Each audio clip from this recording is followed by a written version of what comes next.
İpek Su hoş geldin. Atilla abi hoş geldin. Fena değil. Önce bir Türkçe olarak ağırlayalım sizi. Sonra İngilizceye döneceğiz zaten. Yavaştan ben Muhammed'i de alayım buraya.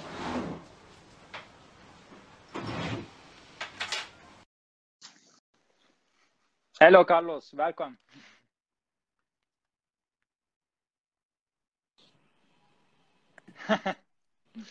Hello Kiki.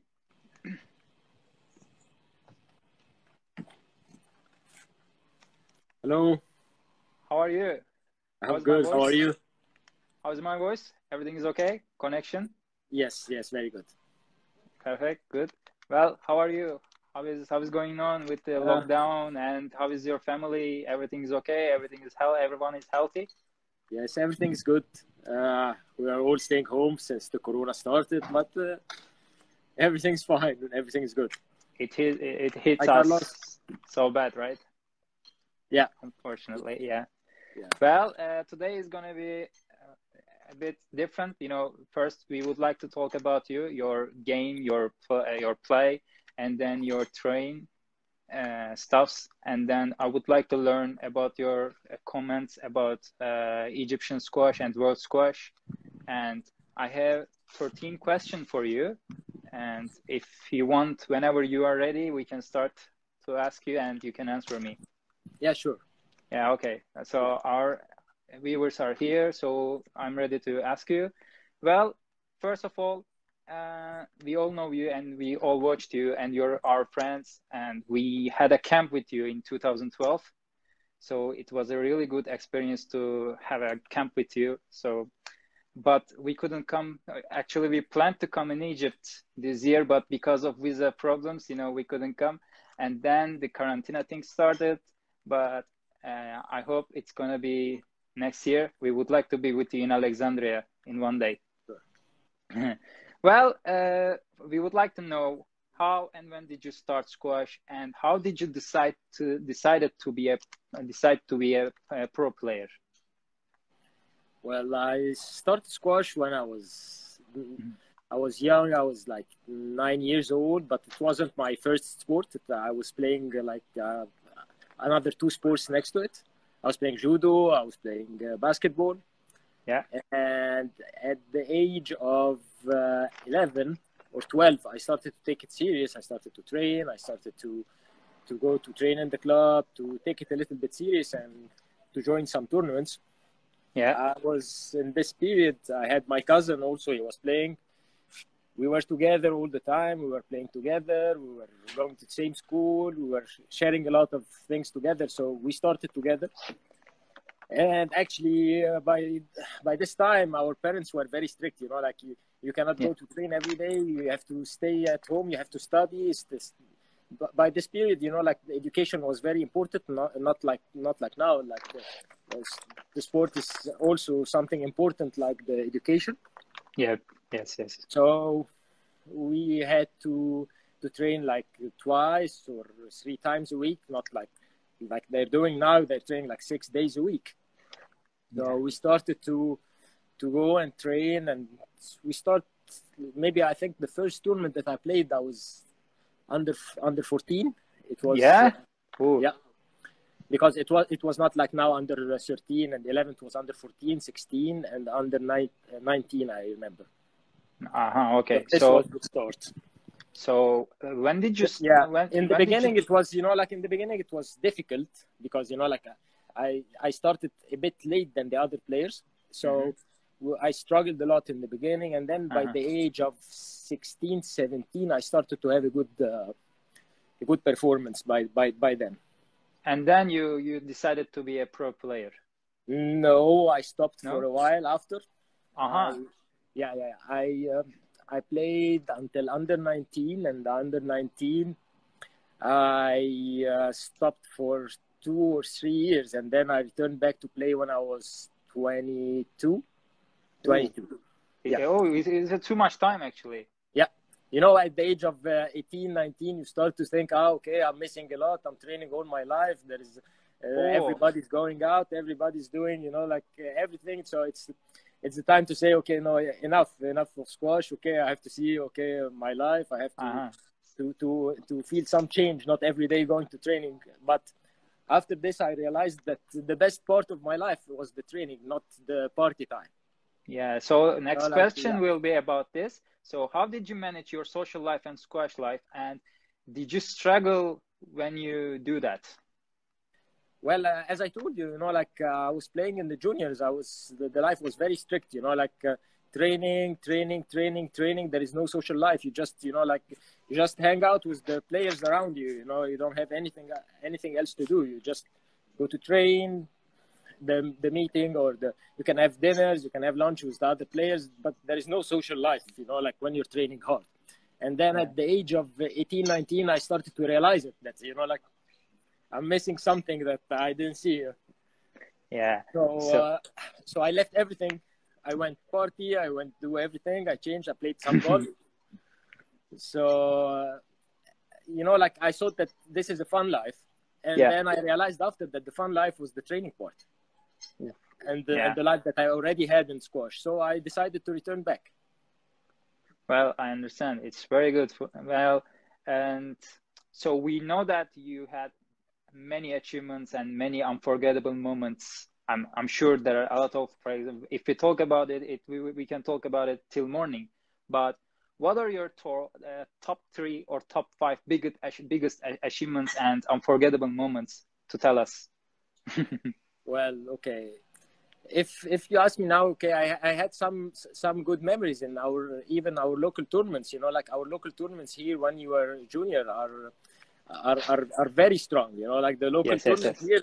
If you come and see, it's like more stronger than the World Championship. So we had a lot of battles here. We had a lot of tournaments. All of them were very, very. Like you need to.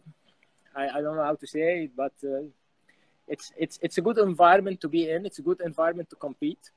Yeah. So I remember that all the tournaments that I've been playing with the other players and the competition that I had, all of them were very, very good and memorable. Oh, it's very push you, I think, to play, and it's really, it's really fun to play. Maybe. Yeah, for sure. Here it's a big sport here in Egypt, and the competition is very strong, and it's unlimited competition. If you want to come and compete, it's unlimited. You have here, like now, if you want to compete, you have from number 1, okay, till whatever in the PSA. Like the level is too strong. Yeah. So we all know your past and your squash game, how big player you are. So, but we would like to ask you, maybe you didn't want or you couldn't, but why you didn't be a top 10 or top 20 player, if you would like to answer. So maybe you didn't want, maybe you couldn't, but we're just wondering about that. I will tell you, like, as I told you, at the age of 18, 19, I stopped by this time, and this is the time that you make the big jump in your squash level, especially in your physical part. So at this age, I quit at this age, the age that you can make a big jump. So I was missing this part of my career, like the age of 18, 19, 20, and 21. This is the critical time of any player to turn from a junior to be a squash pro, like to be a top squash pro. If you're a good junior and then you want to turn into a good squash pro, this is the time, like if you miss it, you miss it. It's very difficult after to return back in shape or to be competing at the same level that they are playing in the pro tour. So I was struggling all the time in the tour by my physical fitness by this time, because everybody gained his physical fitness during this time and I missed it. And also I finished school by this time when I was 20. So at the age of 20, like you want to start your career. You don't know if you're going to go in squash and you're going to compete professionally. Is it going to work or not? So you need to make some earnings. So I started to work by this time. And it's very difficult, like to work in a company or to make some business and to be a squash professional at the same time.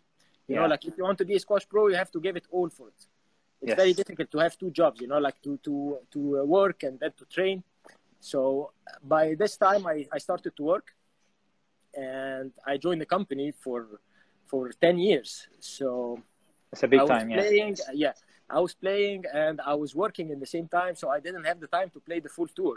So I was just, you know, like playing like 5 or 6 tournaments a year, which, you know, like which is very difficult to make a good ranking, or even to train and to give the full power. You know, like you give everything for the game. So it was difficult for me. Yeah, very okay. Thank you. And your son Omar is playing now at the moment. So now he's under 13, I guess, right? Yeah. So how is Omar? How is everything with Omar? So how is the improvement with Omar? So what you see about his future? Well, I can tell you this is the most difficult player that I ever trained. Woo. Yes, it's very difficult to train your son. You know, like it's very difficult to be a father and to be the coach in the same time. Yeah. So we're trying to manage it. You know, like we're trying to control the things. It's not easy, but I can see a good potential in him. But it's difficult to you know, like to help him as much as I can help the other players. Because he's your son. People think that okay, I'm a coach and he's my son, so it's easy to handle him and easy to give him everything. No. It's very difficult. It's much easier to have another player and to give him everything, and he will see the improvement better than your son, because your son is everything. Okay, he's my dad, so you know, like he can repeat what he said every time, and I'm here to listen and I'm here to struggle him. You know, like it's like he feels at home, not in the court and with a coach. Wow. But he's having a very good potential, and I can see if he's going to put his head in it, he's going to be a good player. Wow. Good luck for you. Well, Kiki, you are a coach, you are a trainer for a long time. So when did you decide to be a trainer, and how did that happen? Well, you know, like when I started to return back to squash, you know, like I started to play professional since in 2003. And you know, like to play professional, and you need to travel a lot. You need to make some money to be on the tour. You know, like the cost of traveling by this time when you're 23 years old is not easy. You know, like so you need to train or to give some lessons or to make some earnings, to make some money, so you can go and you can play in the tour. So I started maybe by the age of 24 to join, you know, like to join the sporting club training. Yeah. So by this time I was like, I give some lessons, but I learned a lot in this time because we had some very good coaches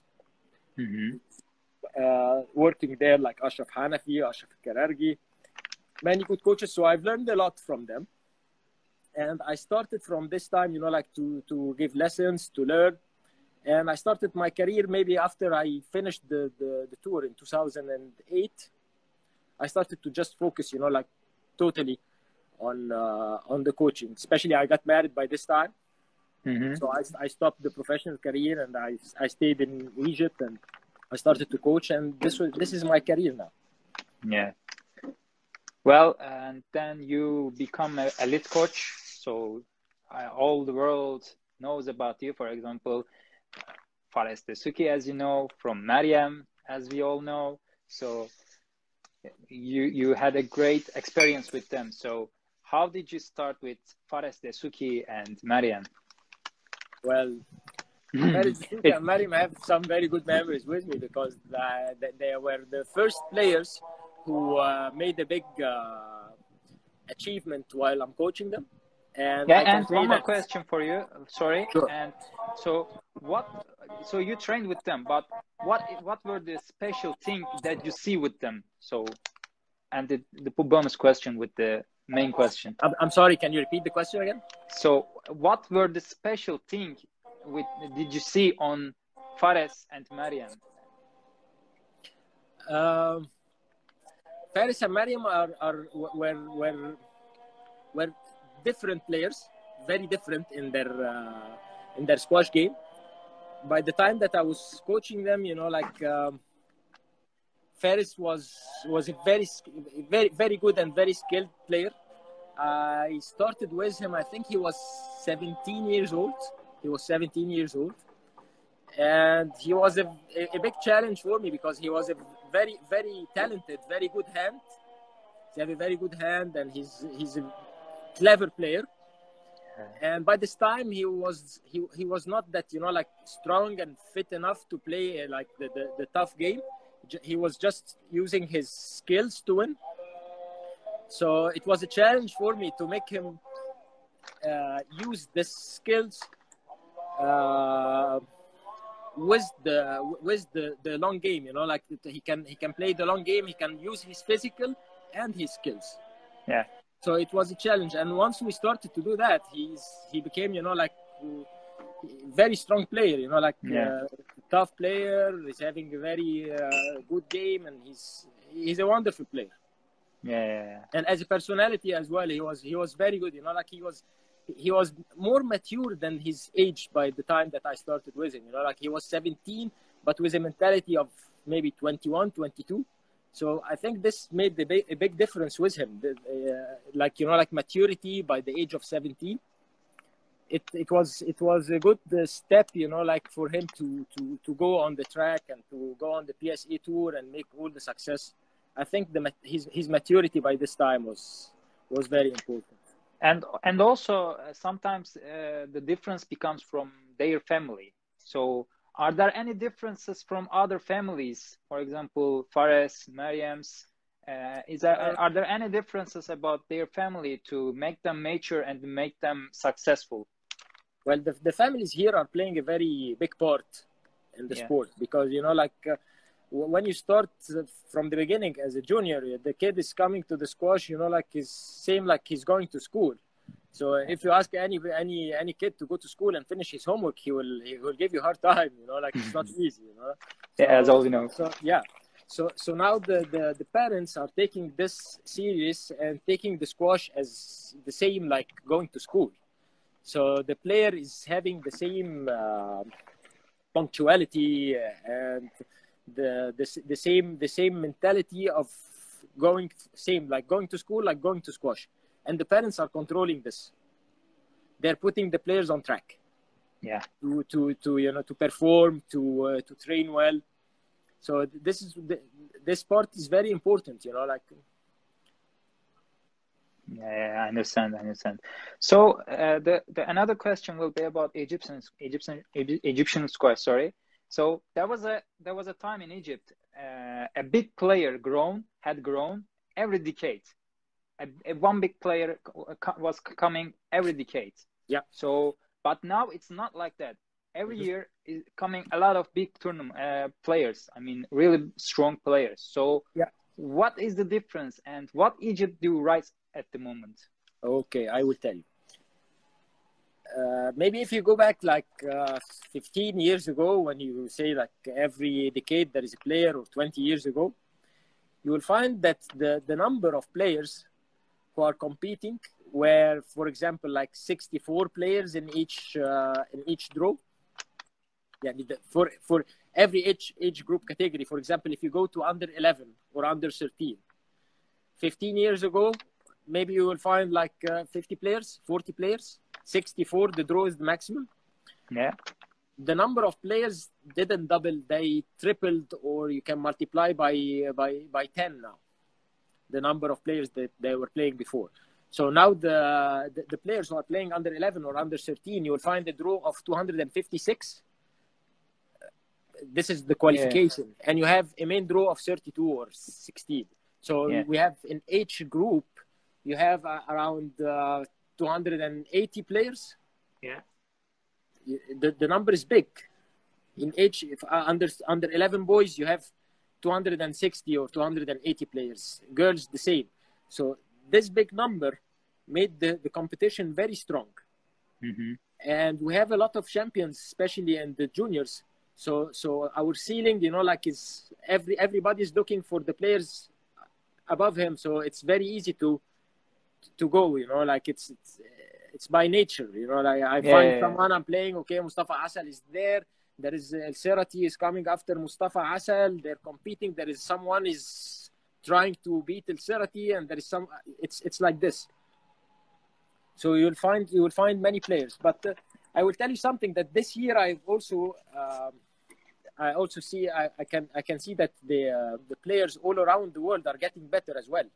Yeah, So, absolutely. The Indian players, they were playing very good in the British Open, the juniors one, and the Pakistanis, the players from from Czech Republic, from different countries. You know, like it's not just Egypt now. Okay, Egypt, yes, we have plenty of players. We have good players for decades, and we will still have good players. But something else that the other countries also have other players with a very good level, and they will start to compete with the Egyptians as well, which is good for the sport.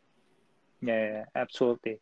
So I will ask a question to you according to your coaching experience. So when you watch a young player, squash player, what skills are taking your attention, and how do you understand the talent of the kid?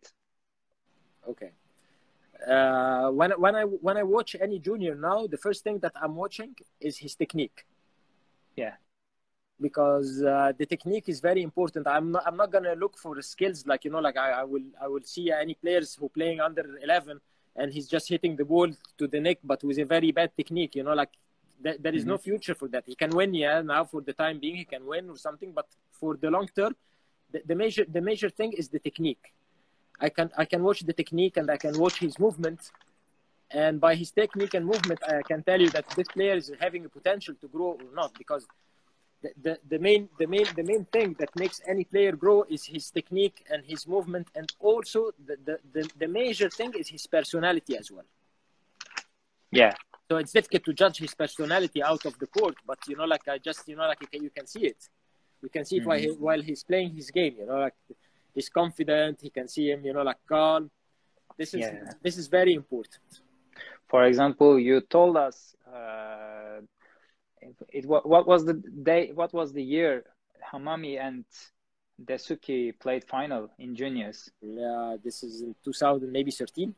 Yeah, I don't remember at the moment, but you told us Hamami could win or can win the match. You said when we were together, I guess. Yeah. But you said Hamami will stop in some place. But you said Desuki will be top 10 player. So how did you see that, for example? How did you understand the feature?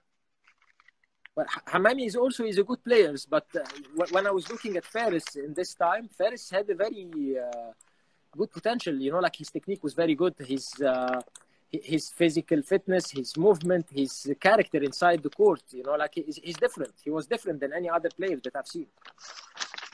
So by this time he was a super player. He shouldn't lose this final, but you know, like he lost this final, and I think he will have a good chance to win the World Open maybe in the men someday. Yeah.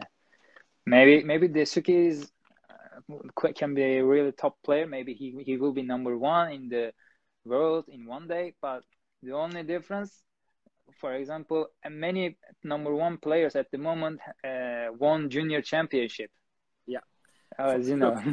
For the time being, you know, like if you watch the PSA, the level between the players is not that big now. There is no one player who is beating everyone full time. You know, like it's going every tournament you will see someone who's making a boom.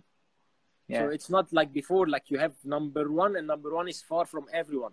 So it's a very good chance for all of them to become number one. You know, like the competition now is open. It's not like before. You have someone is far from everyone. No, it's not like that. So everyone is going to make a push, or he's going to work on himself a little bit.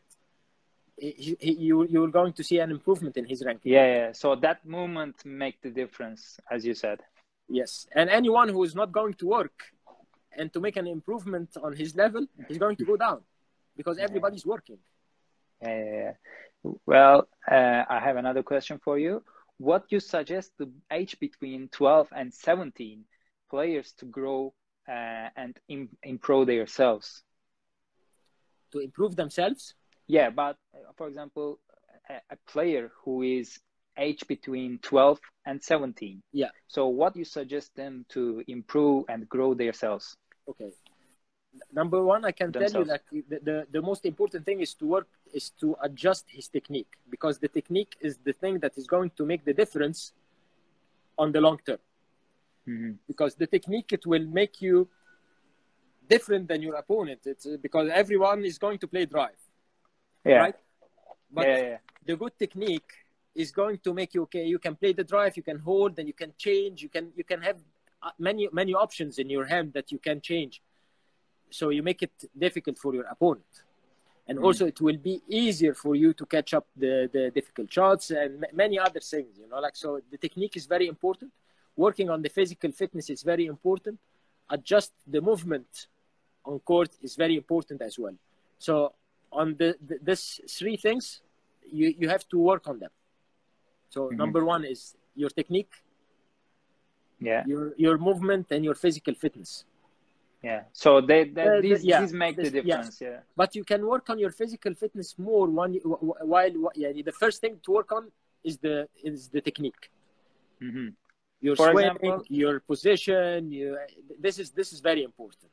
So, for example, think about a player who is young and he's so fast, but he doesn't like to move too much, but his technique is so good, but he doesn't move he doesn't like to move too much. So how you can improve his, for example, his level? So what you need to do to make him love to move and moving around the court? So how you can manage it? It's all about motivation, you know. Like everyone is having a sort of motivation to let him move. For example, someone, okay, if you just tell him, okay, let's go and we're going to make this drill. You're going to play the ball from here and you're going to hit from there and things. It's not for him something. He's not going to work for it. He was not going to do it with pleasure. But if you will tell him, okay, I'll play with you a game on the side. For example, on the forehand, we're going to play a game. He will play with you the game. And he will be motivated to play the game. So you need to find the key for each player to let him work and to get what you want out of him. Yes, I understand. Well, I would like to talk about more Egyptian squash, but about Fares again. So, for example, our coach Burhan, as you know, he says hello to you from here. Hi, Burhan. He's wondering that why Fares stopped at the moment. I mean, he's not stopped. He's still growing, and maybe he has a great skill, but sometimes he cannot get out of the cage. I mean, he has a really good skill. He's really strong in the game, but he cannot open a door to win the match. So what is about Fares? Is he stopped? For the time being, you know, like, you know, I'm not coaching Fares for the time being. Yeah. So I'm just watching him like everyone is watching him. So Fares stopped because of his knees, and he stopped for 1 year. Yeah, absolutely. I think this was a big stop for him. And after his return, he returned back from the injury, and he returned back very strong. I think if the tour was still going on till now, he would have jumped and he would be in the top 10 now. Mm-hmm. You know, like, he's going to get there. He's going to get there. You know, like he's a good player. You know, he's a top player. Okay. So another question. For example, you trained with Rodriguez for a short term. 2 years ago, I guess, or 1 year ago, as I remember. So I would like to, because you trained with him. For example, you could understand about his play. So could Rodriguez carry himself far away, maybe top 5? Could he see the number 1 in the world? But in the past, what he made wrong to become this way? So did you see any potential about Rodriguez to become a top 5 or top 1? Look, I'm working with Rodriguez during the past maybe 2 years or 3 years, and we're working occasionally. You know, like when he comes to Egypt, he trains with me. When I go to Colombia, I train him there before the big tournaments. Rodriguez is a top player as well. You know, like he can make any surprise, you know, like he can win any tournament. Of course, yes. As we see 2 years ago in England with El Shorbagi. Sorry. Yeah. He won the British Open, you know, like he's a player that he can win any tournament. He can win any tournament if, you know, like if it goes well with him and his body condition is good, he can win any tournament like any other players. So it's just, you know, like it's a matter of time as well, you know, like maybe this year when you start the season, he can win the Worlds. You never know. You cannot predict who's going to win any tournament now. It's very difficult. Yeah. And Rodriguez Rich, he was number 4 in the world. Yes, absolutely. Yeah, number 4 in the world. So he reached number 4 in the time, like, you know, like all the top players, all the good players also were there. Yeah. And he reached, right. You know, like he reached the quarterfinal of the world. So he's top 8. I don't know what's his ranking now. He's like 9 or 10. I don't know. Yeah, he's like that. Yes. Yeah, 9 or 10. But you know, like I told you, like 9 and 10, it seemed like 5 or 6 and 4. There is no big difference. You know, like it's a bit of consistency during the tournaments.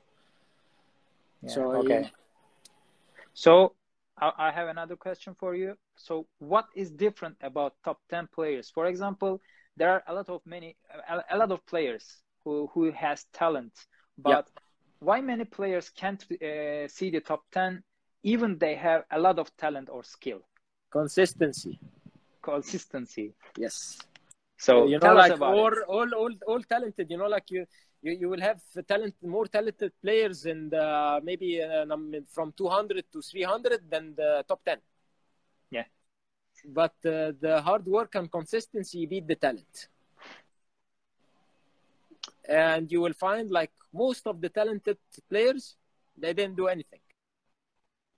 Most of them, not all of them. Like if you say, like if you have 10 talented players, 8 of them will not going to do anything. You know, like they will be lazy and they will just depends on their talent and they will not going to do anything. And the consistent player who doesn't have talent and he's a hard worker, he will beat the talented player who doesn't do anything. So consistency, you know, and persistence is much more important than anything else. Yeah, I understand. So I will ask the viewers and who is watching us, if you have any question to Mohamed, you can write down. Mohamed'e sorusu olanlar aşağıdan yazabilir. Ben kendisine ileteceğim. And the last question for you, of myself, what you see about world squash, and could any country be good like Egypt? You said in like India, Pakistan, Malaysia. Yes, very good. United States is very good, by the way. You know, like they have a very good players, but the problem in United States that they just stop once they reach the school or the college. You know, like they just play for the college. So they have very good players until the age of maybe 17, 18, and just they work just to go for college. So if this is not the case, and they continue squash after, we will have very good players coming from the United States as well. Yeah, they had a really great organization at the moment in US. We are watching squash in US is big, you know, like you have squash in you know, like you have squash in the schools, you have squash in the universities, but the mentality of just playing squash just to enter the school or the college and just stop the squash, this is the thing that is killing the American squash. Yeah, I understand. So what do you see about future of squash? So before we finish, so we would like to learn your ideas to tell us, if you would like to, what you see about squash in the future, what should have done, or how it can be improved. Okay. I can see that the squash is going to grow, you know, like if you can see that the squash already grow now, this is nothing. I can see that the squash is going to start to grow. You know, like the number of courts are going to get more than this. Number of players will start to be more than this. This is nothing now. What we see here, for example, in Egypt, what we see this numbers, the numbers that we're having now in Egypt is nothing comparing to the next 10 years. I see the number is going to not to double, more than it's going to triple in the next few years. And it's going to be the same all over the world because the United States is growing very, very much. The Latin American squash is growing as well, and they're putting a lot of money in it. They're putting everything in it. You know, like they have a very good organization there. The federations are working hard to improve the squash in Latin America.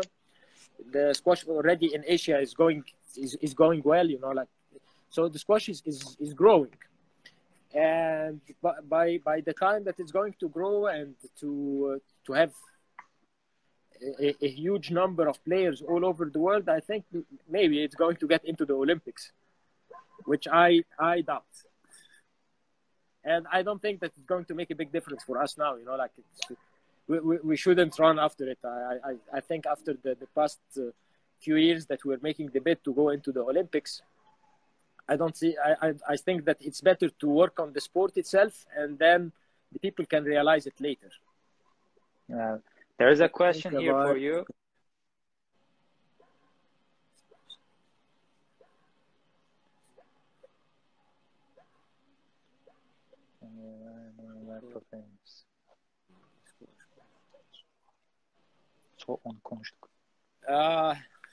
So how you would like about to the prize this money? question? Yeah. Okay. The prize money, by the time that we were playing, you know, like the prize money was like maybe 25% of what we can see now. And I think in the future, the prize money will grow. For sure, it will grow. It will not going to remain the same. And for the time being, I think that the players who can make a good earning out of it are only maybe the top 5 players or the top 10 maximum, and the rest of players they're not making money. They just cover themselves and they just make their living, you know, like normal, like if they're working anywhere else. So I hope by the next 5 years or something that we can see that a top 50 squash players is making a good money out of squash, not only the top 5. Yeah, I guess you answered the question. Well, Mohamed, there is another question from Carlos Paiva. Talk about junior squash and the challenges in the improving a junior player. Okay. As we said in the beginning, that the junior squash, it's a very complicated thing, you know, like it starts from the beginning when you teach the player how to hold the racket until you start to work on his brain and his head to let him play the game the way that he should play. So the big struggle starts from the beginning, you know, like if you start well with the junior and you let him you teach him the good technique from the beginning, you're not going to have any problem in adjusting this technique later. So it's very important to teach him the good technique, the good grip, good technique, good swings, and good movement, so he can grow easily, better than, you know, like adjusting his mistakes.